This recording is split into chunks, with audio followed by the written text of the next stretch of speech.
Hi there, and today we're going to learn about how to fix missing menus in Shopify. So here I am in my Shopify homepage, and if you have used the old version of Shopify, you might remember that the menus or the navigation menu is located right here in the online store. So it used to be right here, and then it has a tab right here so that you can go to your navigation menus.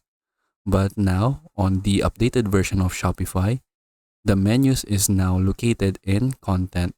So just click content and then you should see menus right here.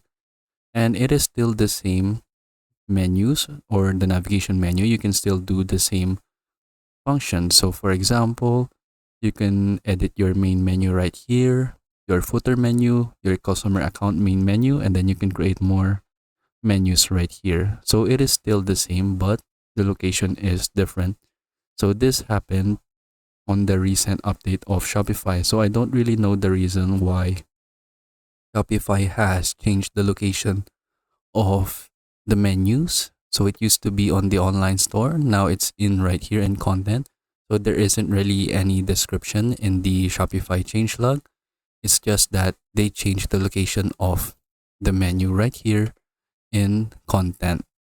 But that is basically it. So you can still go ahead and edit your menus right here so that they will be reflected in your online store or in your Shopify website.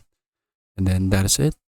That is how we can fix the missing menus in Shopify. I hope you learn how to do it, and thank you for watching.